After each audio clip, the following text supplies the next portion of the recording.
네, 지금부터 24차 원내대책회의를 시작하겠습니다. 김태년 원내대표의 모두 발언이 있겠습니다.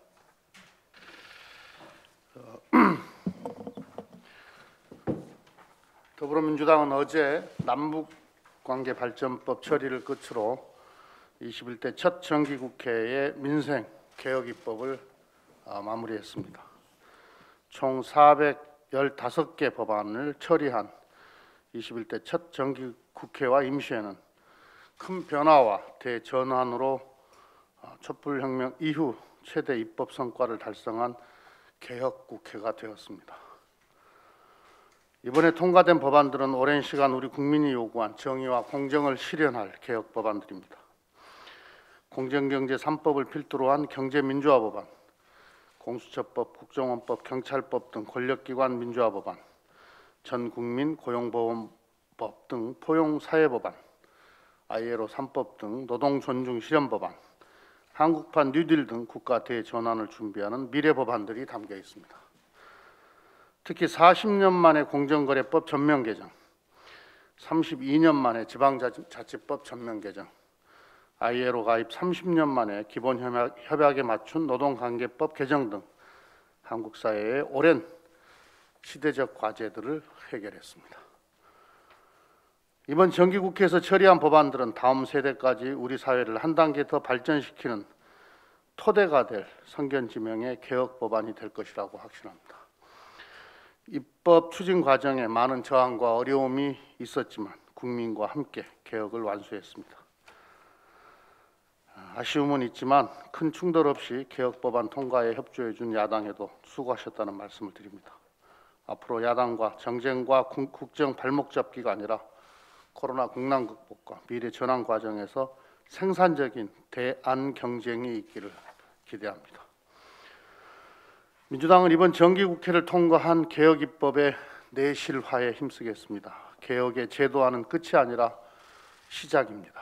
법안의 진정한 완성은 법이 현실에서 정착되도록 구현하는 노력입니다. 21대 국회가 통과시킨 법들이 우리 사회에 뿌리 내리도록 뒷받침해야 합니다.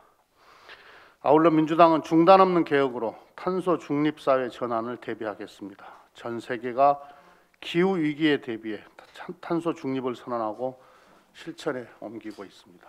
탄소 중립은 글로벌 신경제 질서 형성과 시장 창출은 물론 우리나라의 경제, 산업 구조 전반의 근본적 변화를 수반하는 대전환의 과제입니다. 선제적이고 능동적인 대응으로 글로벌 선도국가로 도약해 나가기 위해서는 산업과 경제, 환경 등 사회 전반의 개혁이 함께 수반되어야 합니다.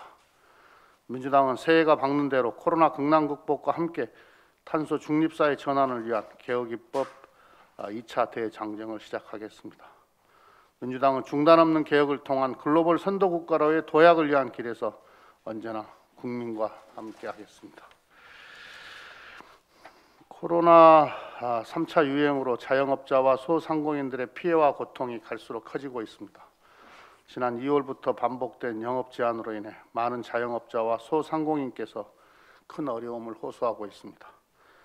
더불어민주당은 자영업자와 소상공인을 긴급 지원할 금융대책 등 다각적인 대책을 마련하겠습니다. 중기부의 소상공인 정책자금 추가 지원을 검토하고 내년에 편성된 3조 7천억 원의 소상공인 정책자금은 1월에 즉시 신청할 수 있도록 하겠습니다. 올해 한도가 아직 많이 남아있는 지역신용보증기금의 저금리 대출과 시중은행을 통한 대출 프로그램은 보다 많은 자영업자와 소상공인들이 활용할 수 있는 방안을 정부와 협의하겠습니다. 자영업자와 소상공인이 가장 어려움을 겪는 임대료 문제에 대한 공정하고 합리적인 대책 마련을 논의하겠습니다. 코로나 확산으로 많은 국민이 피해를 보고 있지만 집합금지와 제한 조치로 인해 임차인의 고통과 부담은 더 큽니다. 이러한 임대료 갈등을 해결하기 위해서는 사회적 논의와 합의가 필요합니다. 더불어민주당은 이미 상가 임대료를 인하한 임대인 세액공제를 하는 조세특례법과 임차인에게 임대료 감액 청구권을 부여한 상가 임대차 보호법을 처리한 바 있습니다. 민주당은 이해 당사자와 시민사회, 전문가 등 다양한 의견을 수렴하고 정부와 협의를 거쳐 공정한 임대료 해법을 마련해 가겠습니다.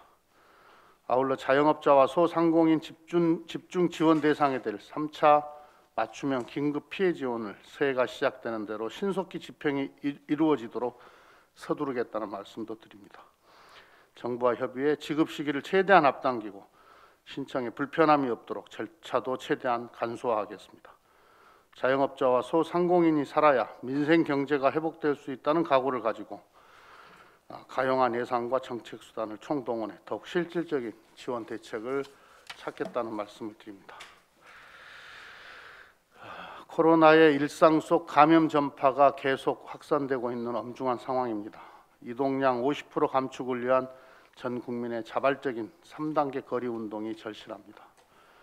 정부의 3단계 거리두기 격상은 소상공인과 자영업자의 눈물과 고통을 동반하는 선택입니다. 지금의 방역 저지선이 뚫렸을 때 선택할 수 있는 최후의 봉쇄 조치입니다. 할 수 있다면 현재 단계에서 확산세를 막아야 합니다. 그러기 위해서는 전체 국민의 이동량이 50% 이상 줄어들어야 한다는 게 방역 전문가들의 일치된 의견입니다. 우리 국민들께서 나도 방역 요원이라는 자세로 방역 수칙을 철저히 지켜주실 때 방역 목표를 달성할 수 있습니다. 3단계 거리두기라는 마음으로 각종 모임과 행사, 대면 예배 등 다중시설 이용을 최대한 자제하고 잠시 일상의 멈춤을 실천해 주시기를 부탁드립니다. 공공기관과 민간기업도 비대면 근무를 확대하고 시차 출근제, 휴일 자유선택제 등을 통해 대면 접촉 최소화로 안전한 기업 활동을 보장할 수 있는 유연한 근무 제도를 도입해 주기를 요청드립니다. 정부는 행정력과 예산, 정책 역량을 총동원해 확산세 초기 차단에 노력해 주시기 바랍니다.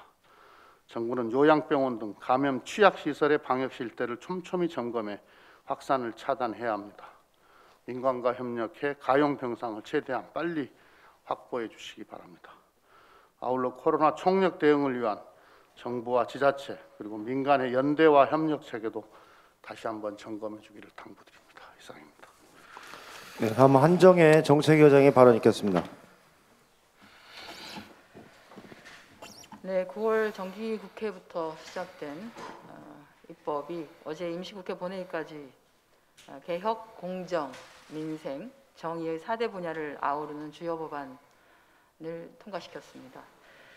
그 결과 공수처법, 국가정보원법, 경찰청법으로 대표되는 주요 개혁 입법과 공정경제 3법, 특고 3법, 아예로 3법 등의 공정, 민생 입법, 그리고 5.18 특별법과 남북관계발전법 등의 평화, 정의 입법 등이 국회의 문턱을 넘을 수 있었습니다. 이 가운데 공수처법의 경우에는 19대 대선 당시 유승민, 안철수 그리고 김문수 후보의 공약이었습니다. 최근에 모든 분들이 한마디씩 하고 계시는 공공임대주택의 대폭 확대 역시 모든 대선 후보의 공약이었습니다. 홍준표, 유승민, 안철수. 지난 8월에 저희가 통과시킨 주택 전월세 상한제, 계약갱신 청구권 도입 역시 문재인, 안철수, 유승민 의원이 약속하신 것들이었습니다. 그런데 사실 왜 그렇게 반대를 하시는 것인지 잘 모르겠습니다. 저희는 모든 분들이 약속하신 것들을 지키기 위해서 최선을 다했습니다. 지키지 않기 위해서 공약하시고 약속하셨던 것인지 의구심이 들기도 합니다. 앞으로도 남은 입법들이 있습니다. 법안 하나하나가 국민께 또 우리 대한민국의 미래에 어떤 의미를 지니는지 알기에 구슬을 꿰듯이 열과 성의를 다해서 앞으로도 남아있는 법안 처리에 최선을 다하겠다는 말씀을 드립니다. 여야가 지난 2일 합의 처리한 2021년 예산안에는 코로나 3차 확산 피해를 받는 업종과 계층을 위한 맞춤형 피해 지원 예산 3조 원이 포함되어 있습니다. 이것은 벼랑 끝에 몰려있는 피해 소상공인들과 또한 자영업자들을 지원하기 위한 것이기에 지급 시점은 빠르면 빠를수록 좋을 것입니다.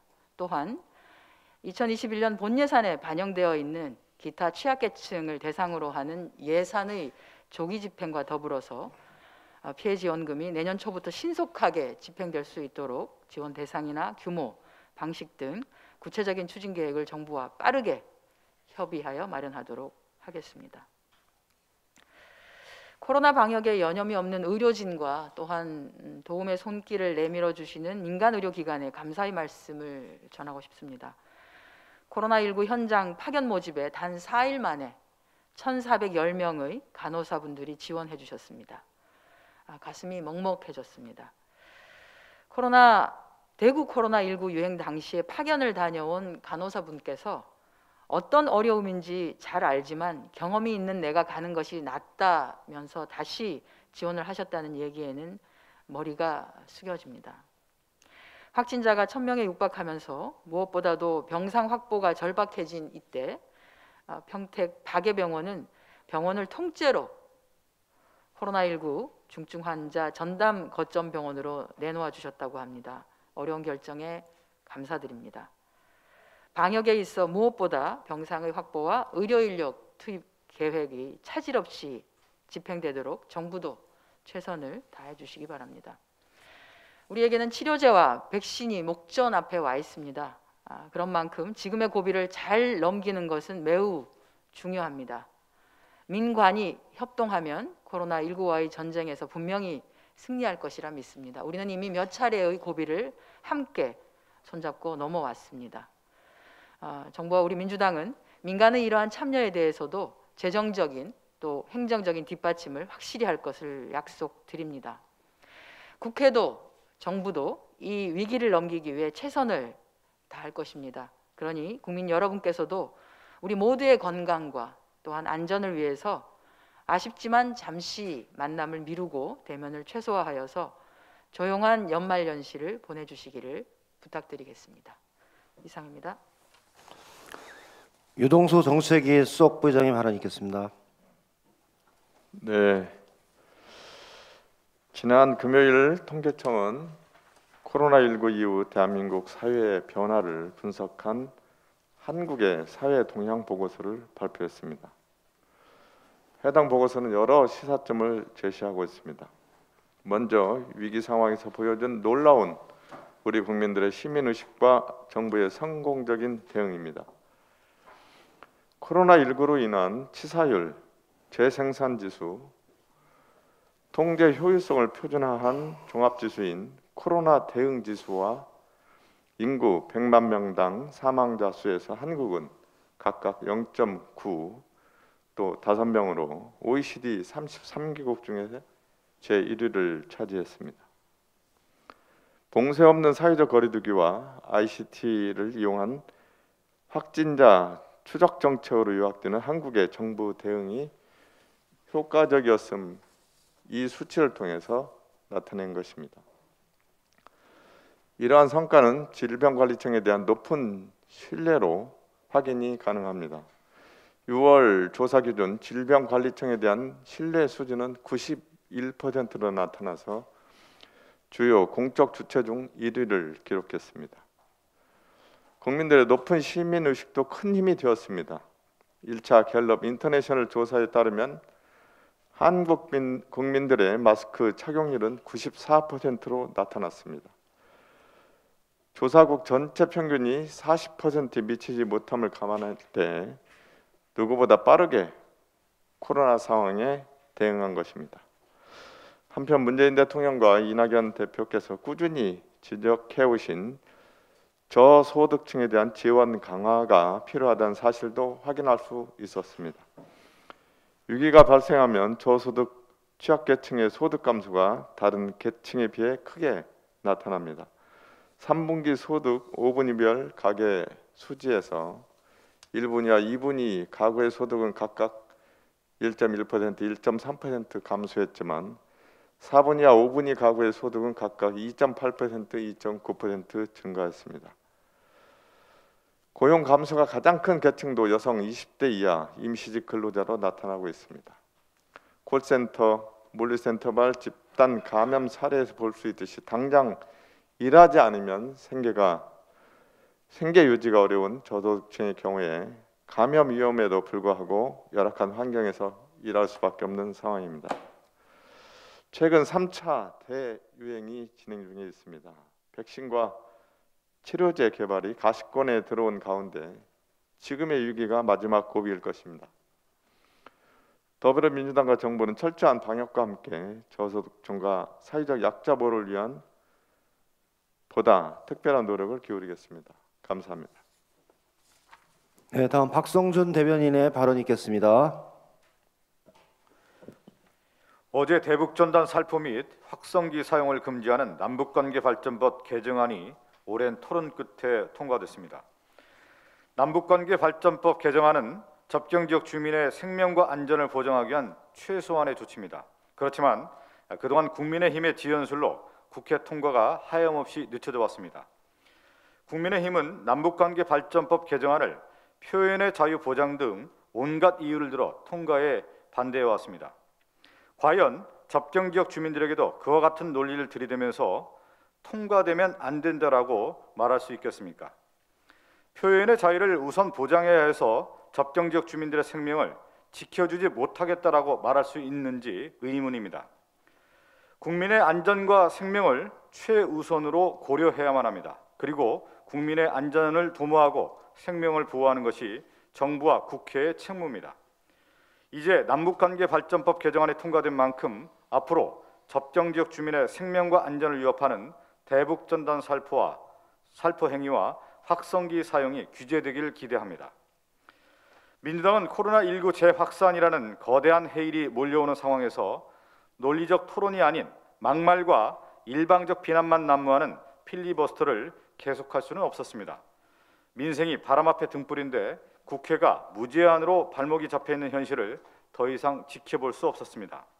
그리고 민주당은 집권 여당으로서 코로나19 방역을 직접 챙기고 민생과 경제를 살리라는 국민의 명령을 무거운 책임감으로 완수해 나갈 필요가 있었음을 다시 한번 말씀드립니다. 이상입니다. 네, 회의를 비공개로 전환하겠습니다. 협조 부탁드립니다.